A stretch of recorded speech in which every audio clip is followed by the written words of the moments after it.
जय हिंद। स्वागत है आप सभी का अध्ययन क्लासेस में। आज यह 9th ईवीएस का प्रैक्टिस सेट होने वाला है। इससे पहले मैंने 8 प्रैक्टिस सेट आप लोगों को करवा दिए हैं। अगर आप लोगों ने वो वीडियो नहीं देखा है तो उसका लिंक दोस्तों डिस्क्रिप्शन में है, आप वहां से देख सकते हैं। तो दोस्तों यहाँ जो 9th प्रैक्टिस सेट है उसका पहला क्वेश्चन देख लेते हैं। पहला क्वेश्चन है कि ईवीएस में मानचित्र कौशल है। दोस्तों ईवीएस में मानचित्र कौशल क्या है? ए ऑप्शन है कि रिकॉर्डिंग कौशल को विकसित करना। बी ऑप्शन है कि स्थानों की सापेक्ष स्थिति की समझ को विकसित करता है, या फिर लैंडस्केप खींचने के कौशलों को विकसित करता है। डी ऑप्शन है कि पूर्वानुमान और गणना के कौशलों को विकसित करता है। तो यहाँ पर दोस्तों स्थानों की सापेक्ष स्थिति की समझ को विकसित करता है ईवीएस का जो मानचित्र होता है, इसलिए बी ऑप्शन यहाँ पर करेक्ट हो जाएगा। अब दोस्तों 2 नंबर क्वेश्चन है कि कक्षा 5 के समयन आमतौर पर अपना दिया हुआ कार्य नहीं करता है, मुद्दे को हल करने का सबसे अच्छा उपाय हो सकता है। क्या दोस्तों यहाँ पर सबसे अच्छा उपाय हो सकता है? ए ऑप्शन है कि माता पिता से बात करें और उन्हें सलाह दें। बी ऑप्शन है कि उसे वैकल्पिक और आसान गृह कार्य दें। सी ऑप्शन है कि उसकी कठिनाइयों का पता लगाने और उसके अनुसार कक्षा कार्य को समायोजित करने के लिए उससे बात करें। डी ऑप्शन है कि किसी दूसरे बच्चे को उसके कक्षा के कार्य को पूरा करने में मदद करें। तो यहाँ पर दोस्तों सी ऑप्शन बिल्कुल करेक्ट हो जाएगा कि सबसे पहले हमें उसकी कठिनाइयों का पता लगाना है और उसी के अनुसार हमें कक्षा कार्य उसको देना है ताकि वो आमतौर पर कक्षा का कार्य कर सके। तो इसलिए सी ऑप्शन करेक्ट हो जाएगा। अब 3 नंबर क्वेश्चन है कि मुस्कान ने परिवहन में डीजल वाहनों का प्रयोग निषिद्ध होना चाहिए विषय पर एक वाद विवाद का आयोजन किया। मुस्कान के द्वारा इस विषय पर कक्षा के वाद विवाद के आयोजन का क्या उद्देश्य है? दोस्तों मुस्कान जो है वो परिवहन में जो डीजल वाहन होते हैं उनका उपयोग निषिद्ध होना चाहिए, उस विषय पर वाद विवाद का आयोजन किया है। तो मुस्कान के द्वारा इस विषय पर कक्षा में वाद विवाद के आयोजन का क्या उद्देश्य है, उसका क्या मोटिव है? तो ए ऑप्शन है कि वह आधुनिक वाहनों के उपयोग के लाभों पर छात्रों को संवेदनशील बनाना चाहती है। बी ऑप्शन है कि यह इस मुद्दे पर छात्रों को नई दृष्टिकोण की सराहना करने में मदद करता है। सी ऑप्शन है कि यह छात्रों के विचारों को जानने और उन्हें सही करने में मदद करेगा, या फिर डी ऑप्शन है कि इनमें से कोई नहीं। तो यहाँ पर दोस्तों ये जो उद्देश्य है यह इस मुद्दे पर छात्रों को कई दृष्टिकोण की सराहना करने में मदद करता है, इसलिए बी ऑप्शन करेक्ट हो जाएगा। अब दोस्तों 4 नंबर क्वेश्चन देख लेते हैं।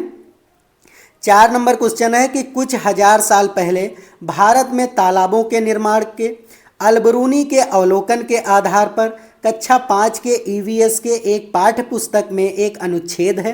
इस अनुच्छेद को दोस्तों शामिल करने का क्या उद्देश्य होगा? तो यहाँ पर दोस्तों हो जाएगा यह इतिहास के स्रोतों की पहचान करने में शिक्षार्थियों को मदद करेगा। तो ए ऑप्शन बिल्कुल सही है, क्योंकि यहाँ पर इतिहास के स्रोत हमें पहचानने में और शिक्षार्थियों की इसमें वो मदद करता है।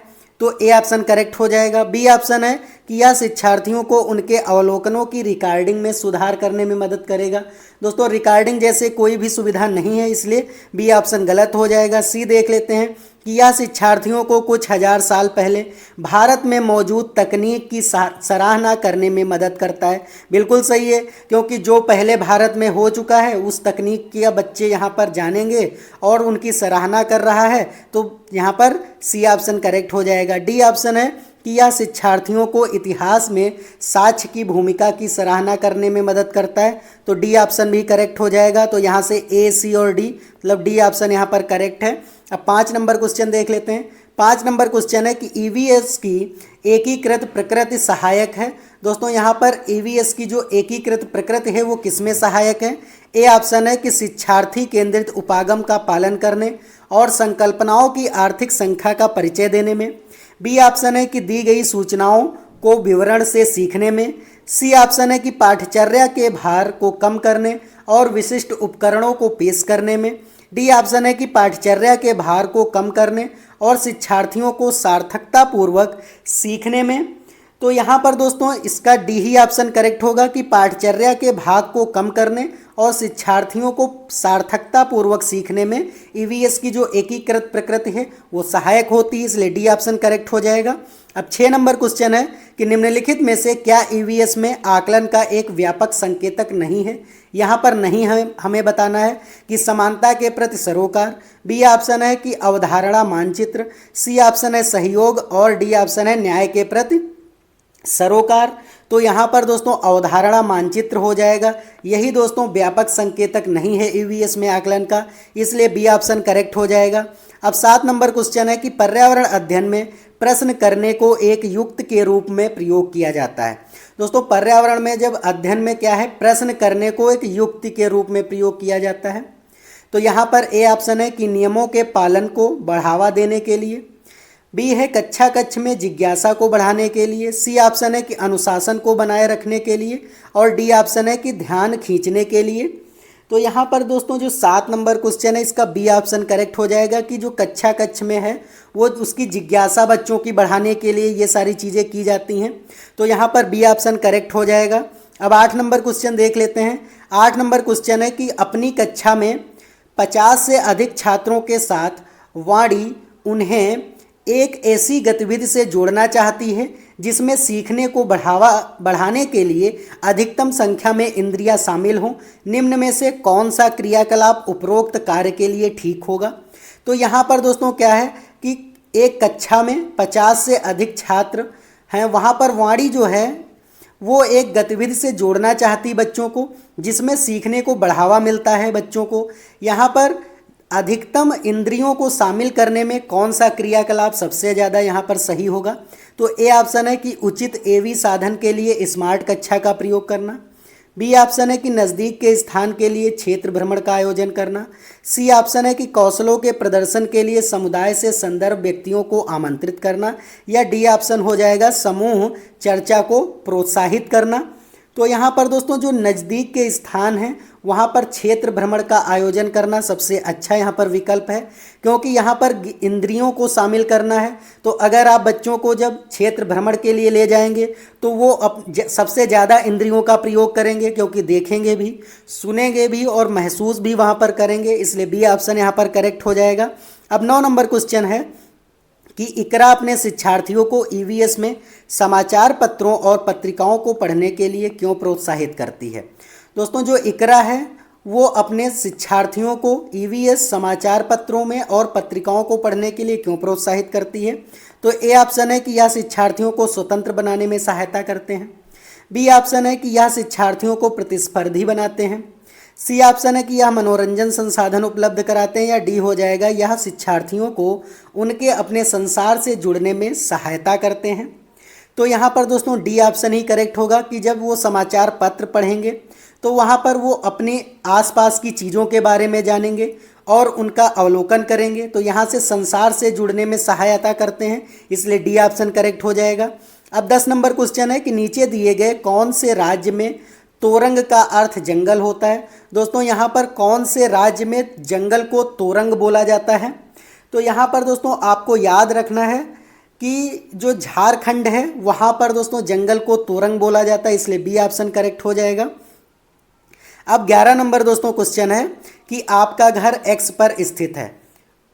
तो दोस्तों यहाँ पर हम एक्स बना लेते हैं, एक्स पर ये घर स्थित है।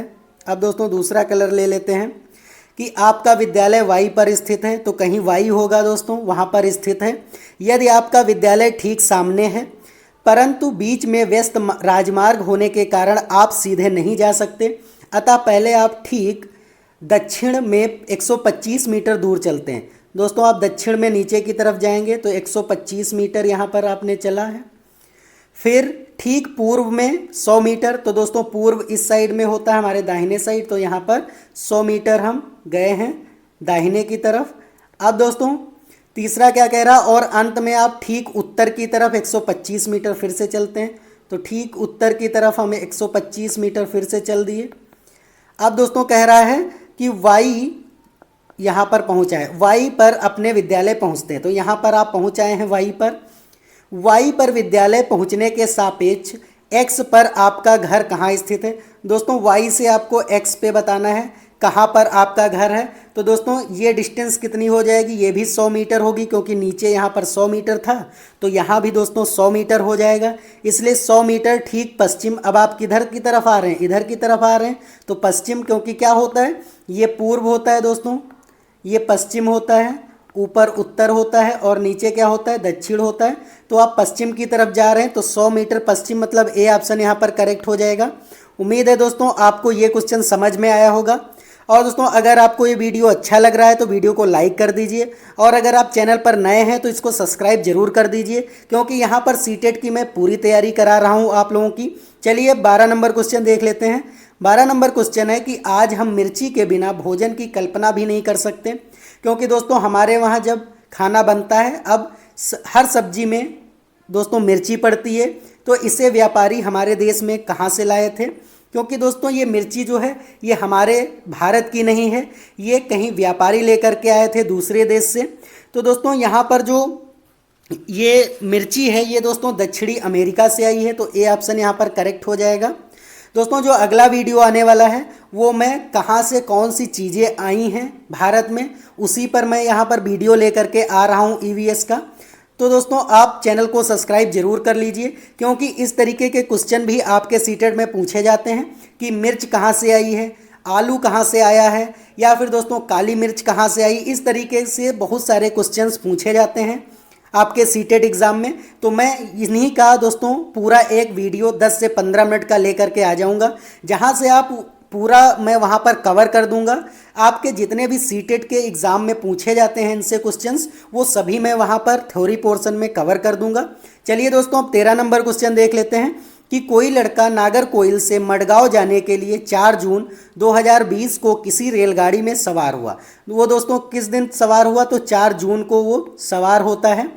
फिर 5 जून बीच में आती है, 5 जून भी आती है, सवार हुआ। यह रेलगाड़ी 22:30 बजे नागरकोइल से चली और 6 जून 2020 को 4:30 पर मडगांव पहुंची। मतलब 5 जून और 6 जून। अब वो 6 जून को पहुंचती है 4:30 पर। यदि इस समय अंतराल में गाड़ी ने दोस्तों कुल दूरी कितनी उसने तय की है, तो 1145 किलोमीटर उसने दूरी तय की है।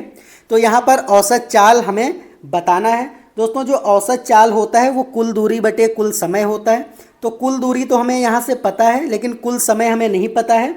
तो कुल समय दोस्तों यहाँ पर निकाल लेंगे कि 4 जून को दोस्तों कितने घंटे हो जाएंगे, तो यहाँ पर 1 घंटा 30 मिनट हो जाएगा। फिर दोस्तों 5 जून का पूरा 24 घंटे हो जाएंगे आपके।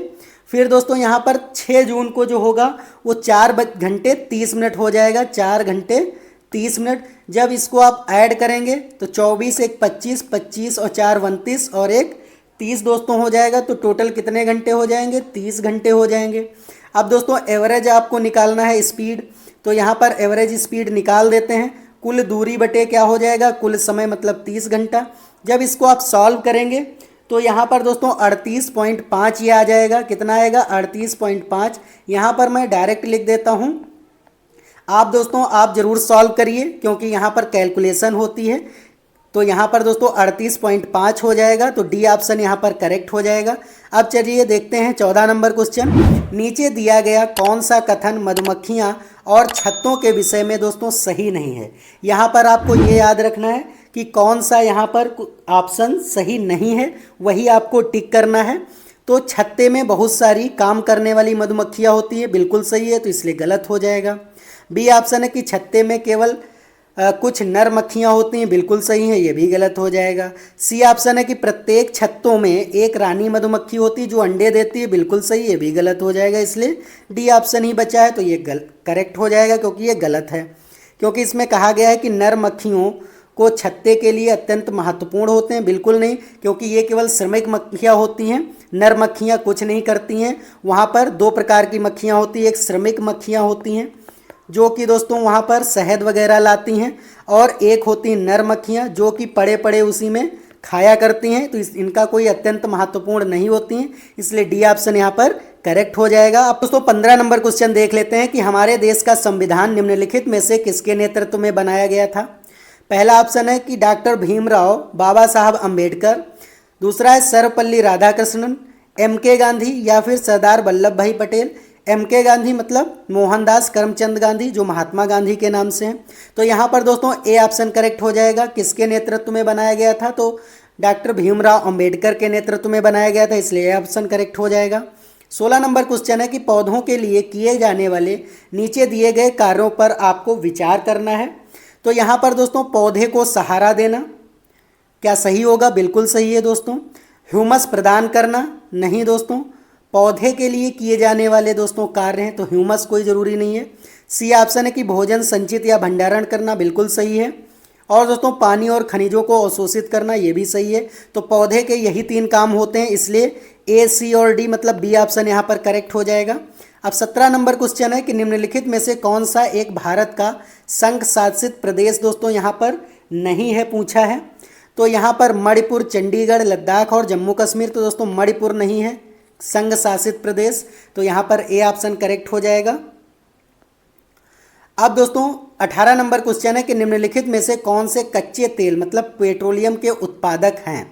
यहाँ पर आपको ये बताना है कि कौन से पेट्रोलियम के उत्पादक राज्य हैं। गुजरात और तमिलनाडु, बिहार और बॉम्बे हाई, मुंबई हाई और पश्चिम बंगाल, असम और उड़ीसा। तो इसलिए गुजरात और तमिलनाडु है, इसलिए ए ऑप्शन करेक्ट हो जाएगा। अब 19 नंबर क्वेश्चन है कि निम्नलिखित में से पक्षियों का वह समूह चुनिए जिसका प्रत्येक सदस्य हमारी तुलना में 4 गुना अधिक दूरी की वस्तुओं को स्पष्ट देख सकने के योग्य है। मतलब कि ऐसे पक्षियों का ग्रुप आपको इसमें बताना है कि जो मनुष्य से 4 गुना ज़्यादा देख लेता। जैसे कि हम लोग अगर 1 किलोमीटर तक देख सकते हैं, तो ये दोस्तों जो जानवर हैं 4 किलोमीटर तक देख सकते हैं, क्योंकि हमसे 4 गुना ज़्यादा देख सकते हैं। तो यहाँ पर दोस्तों कौवा, चील, बुलबुल, बाज, चील, गिद्ध, तो यही हो जाएगा बी ऑप्शन। बाज, चील और गिद्ध ये हमसे 4 गुना ज़्यादा देख सकते हैं। अब दोस्तों 20 नंबर क्वेश्चन में है कि पोचमपल्ली भारत के दक्षिणी राज्य का एक कस्बा है जो सुंदरता से डिजाइन की गई चमकदार रंगों की पोचमपल्ली साड़ियाँ और विशेष प्रकार की बुनाई, जिसे कि पोचमपल्ली ही कहते हैं, के लिए प्रसिद्ध है। यह कस्बा अब किस राज्य का भाग है? दोस्तों जो पोचमपल्ली है ये भारत के दक्षिणी राज्य का एक कस्बा है, जहाँ पर दोस्तों पोचमपल्ली नाम की डिजाइन, वहाँ पर सुंदर डिजाइन बनाई जाती है दोस्तों, कढ़ाई की जाती है, जो कि साड़ियों पर कढ़ाई की जाती है। और दोस्तों यह जो कस्बा है यह अब किस यहाँ पर राज्य में है भारत के? तो आपको याद रखना है कि यहाँ पर ये तेलंगाना में है, तो इसलिए ए ऑप्शन करेक्ट हो जाएगा। अब दोस्तों 21 नंबर क्वेश्चन है कि निम्नलिखित में से खाद्य पदार्थों के उस समूह को चुनिए जिसके प्रत्येक सदस्य में लौह तत्व प्रचुर मात्रा में होता है। ए ऑप्शन है कि आंवला, बंद गोभी, टमाटर, फिर है बंद गोभी, आंवला, पालक, फिर है गुड़, आंवला, टमाटर, या फिर आंवला, पालक और गुड़। तो यहाँ पर दोस्तों जिसमें लौह तत्व मतलब आयरन सबसे ज़्यादा होता है, जिसको हम Fe भी कहते हैं, तो यहाँ पर डी ऑप्शन हो जाएगा। आंवला, पालक और गुड़, इसमें सबसे ज़्यादा दोस्तों आयरन पाया जाता है, तो इसलिए डी ऑप्शन करेक्ट हो जाएगा। 22 नंबर क्वेश्चन है कि निम्नलिखित में से किसने मटर के पौधे के साथ प्रयोग किया और यह पाया कि मटर के पौधे में कुछ ऐसे लक्षण होते हैं जो जोड़ियों में पाए जाते हैं, जैसे चिकनी या खुरदुरी, लंबे या बौने, पीले या हरे मटर। तो दोस्तों ये किसने बताया था? तो जॉर्ज मिस्ट्रेल ने बताया था, George Darwin, doctor S Swaminathan या फिर ग्रेगर जॉन मेंडल। तो यहाँ पर ग्रेगर जॉन मेंडल ने दोस्तों मटर पर प्रयोग किया था, इसलिए डी ऑप्शन यहाँ पर करेक्ट हो जाएगा। अब दोस्तों 23 नंबर क्वेश्चन है कि नीचे दिए गए किस राज्य में ग्रामीण लोग अपने ढालू छत वाले लकड़ी के मकान, मजबूत बांस के और दोस्तों यहाँ पर धरती पर 3 से 5 मीटर की ऊंचाई पर बनाते हैं? असम में बनाते हैं, उड़ीसा में, राजस्थान में या लद्दाख में? तो यहाँ पर दोस्तों ए ऑप्शन ही करेक्ट होगा कि असम में जो है वो दोस्तों ढालू छत वाले लकड़ी के मकान बनाए जाते हैं, क्योंकि वहाँ पर बारिश सबसे ज़्यादा होती है और ज़मीन से 3 से 3.5 मीटर या 5 मीटर की ऊंचाई पर ये बनाए जाते हैं, तो ए ऑप्शन करेक्ट हो जाएगा। अब दोस्तों 24 नंबर क्वेश्चन देख लेते हैं कि भारत के मानचित्र में दिल्ली की स्थिति के सापेक्ष गांधीनगर और पटना की दिशाएं क्रमशः हैं। दोस्तों यहाँ पर मानचित्र, यहाँ पर देखिए मैंने यहाँ पर लगा दिया है मानचित्र। यहाँ पर दिल्ली की स्थिति के सापेक्ष गांधीनगर और पटना की दोस्तों दिशाएं आपको बतानी है। तो दिल्ली दोस्तों यहाँ पर कहाँ है? ये है आपका दिल्ली, उम्मीद है दोस्तों आपको दिख रहा होगा। और यहाँ पर आपको क्या बताना है कि गांधीनगर और पटना की दिशाएं बताना है। तो दोस्तों गांधीनगर कहाँ पे है? ये दोस्तों है गांधीनगर गुजरात, और पटना यहाँ पर दोस्तों बिहार हो जाएगा, तो पटना दोस्तों यहाँ पर आ जाएगा।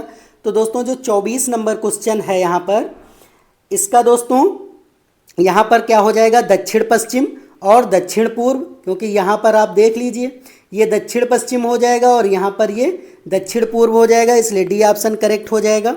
अब दोस्तों 25 नंबर क्वेश्चन है कि आप एक एकीकृत ईवीएस कक्षा के लिए कैसे योजना बनाएंगे। ए ऑप्शन है कि विज्ञान और सामाजिक विज्ञान के लिए अलग अध्यापकों का प्रबंध करेंगे। बी ऑप्शन है कि पर्यावरण विज्ञान के लिए अलग अध्यापक का प्रबंध करेंगे। सी ऑप्शन है कि एक पाठ में 2 या 2 से अधिक विषय क्षेत्र को मिलाएंगे। या फिर डी ऑप्शन होगा कि अलग योजनाओं में सभी विषयों को अलग करेंगे। तो यहाँ पर दोस्तों जो 25 नंबर क्वेश्चन है उसका सी ऑप्शन करेक्ट होगा कि एक पाठ में 2 या 2 से अधिक क्षेत्र को मिला देंगे।